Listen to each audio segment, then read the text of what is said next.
Hello, it's Blue Orange 22, and as you can see, I made a pretty blunt title. Male privilege doesn't exist in America. And if you think it does, then I'm going to ask you this question. Where? Now, I want to make it clear that when I say male privilege doesn't exist, what I mean is the feminist theory of male privilege and patriarchy just doesn't hold up when you look at the real world.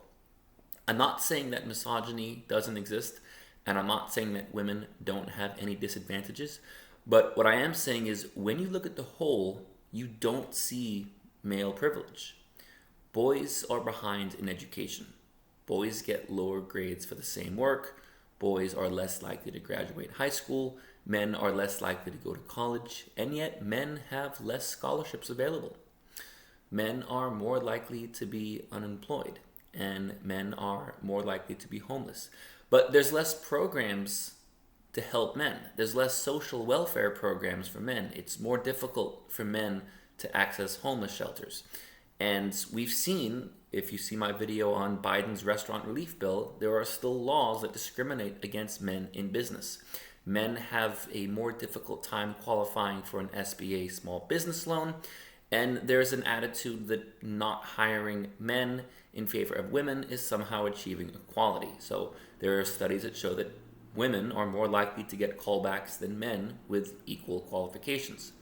And there's also the unemployment gap where men are starting to fall behind because of the education gap, where they are falling behind in school. Now, sometimes I hear feminists try and frame this as accusing MRAs of being against women achieving in education and employment. No. We're not saying that it's bad that women are getting ahead. We're saying it's bad that men are falling behind. We want things to be equal. We want men and women to be at the same level of education, the same level in business. We don't want men to be better. We don't want men to be worse. We don't want women to be better. We don't want women to be worse. We want it to be equal. If we had a society where men were privileged, why would they be more likely to be homeless? Why would they be more likely to be unemployed? Why would they be more likely to be in prison? And to that point, men are punished more severely for the same crime. So if a man and woman commit the same crime with identical aggravating and mitigating factors, a male defendant is given a harsher sentence on average than a female defendant.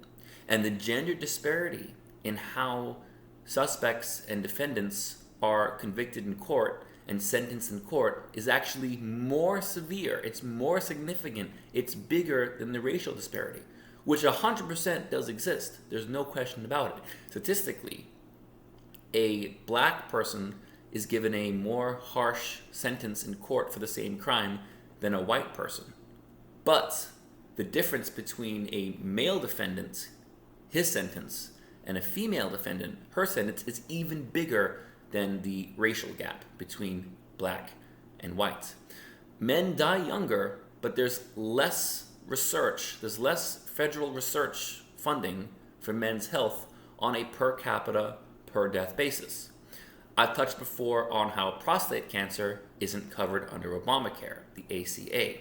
And prostate cancer is in general underfunded. Men's health is in general underfunded. We see how many jurisdictions employ the Duluth model, which discriminates against male victims of domestic violence. We see how baby boys don't have basic body autonomy and have their genitals mutilated at birth, aka circumcision. So when you look at the overall, the average man and the average woman in the United States, and I'm going to keep this video for now for the United States, but I could very easily expand many of these points and many additional points if I was talking about other countries. I could be talking about conscription in other countries. I could be talking about unequal pension ages in other countries. I could be talking about how in India, rape laws do not protect male victims because of feminist protests. I could talk about how in Spain, male victims of domestic violence don't have equal protection under law, and in Spain, a man can be convicted of domestic violence without any physical evidence in special domestic violence courts that treat women and men separately under law. I could talk about how in the UK, it is the practice to automatically, by default, give women more lenient treatment in the criminal court system than men. All of these things add up to a picture that don't look very privileged for men. Where exactly do you see men getting ahead?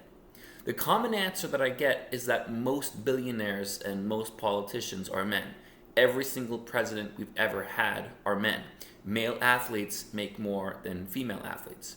These things are true, but what percent of the population are presidents or billionaires or professional athletes? It's really small. It's a very, very small percentage of the population. 99% of men are not the president, are not billionaires, are not CEOs, are not professional athletes. And if you're going to talk about how the majority of every president was a man, fair enough. The majority of CEOs are men, fair enough. The majority of billionaires are men, fair enough. The majority of sports stars are men, and I'll give credit. There's no question about it. Male basketball players and male soccer players, on average, are more famous and make more money than female basketball players and female soccer players. I won't deny that. That's true. But that's the other way. The majority of the homeless are men. The majority of the unemployed are men. The majority of prisoners are men. The majority of garbage collectors are men. The vast majority of people who die at work are men. The majority of people who die before the age of 60 are men. The majority of people who die before the age of 70 are men. The majority of sudden cardiac arrest deaths are men. So the majority of those drafted and conscripted into war in countries where that happens are men. So why don't we look at both sides? If you're going to look at the areas where men are ahead, if you're really talking about equality, what is equality? Equality is a two-sided equation. Look at both sides. And that's not whataboutism. That's looking at the whole picture. Because you can't look at the whole picture without looking at the whole picture. And it really is kind of that simple. At least to me.